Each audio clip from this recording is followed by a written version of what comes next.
This is Math with Mr. Sneed, and in this video we'll be solving linear systems by substitution and determining the number of solutions.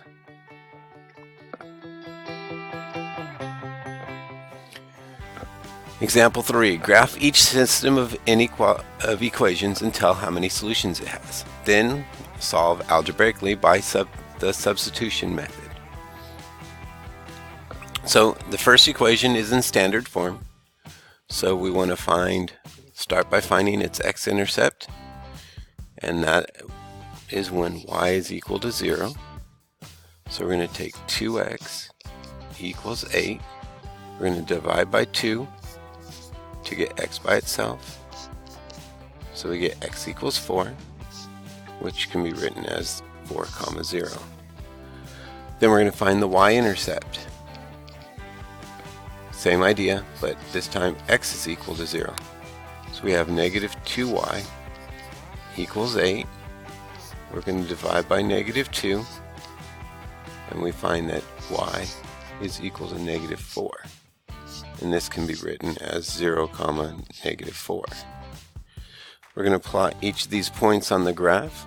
So our first point is at 4, 0, so right on the x-axis. Our second point is at 0, negative 4, which is on the y-axis. And then we're going to draw a line connecting the points.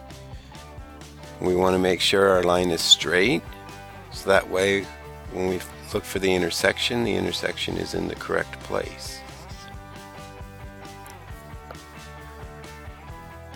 We want to do the same thing with the second equation, but the second equation is in slope-intercept form, which means that we need to find its y-intercept, which is at negative 4, and its slope,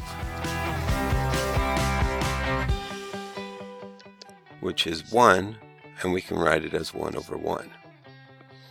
So we're going to start on the y-axis at negative 4, and the slope means to go up 1 and to the right 1. And then again we want to connect the points.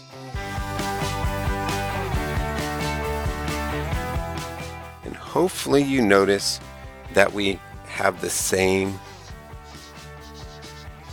line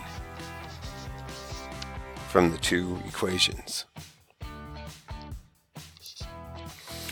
which means that we have an answer of infinitely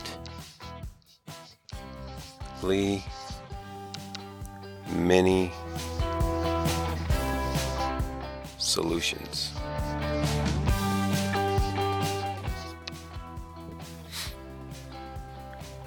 Now again, the directions say to solve it by using the substitution method as well. So we're going to start off, since the second equation has a y equals, we're going to start off by writing the first equation. But when we get to the y, we're going to put some parentheses in and leave the y out. And in place of that, we're going to write down what y equals. So x minus 4. And now we can go ahead and distribute the 2. We'll bring down the 2x and we'll distribute the negative 2. So negative 2 times x is negative 2x.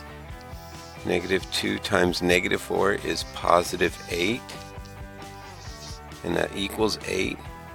We will combine like terms, and when we do that, we get 0, and we're left with 8 equals 8. Now this is true. 8 does equal 8, and that's what tells us that we have infinitely many solutions.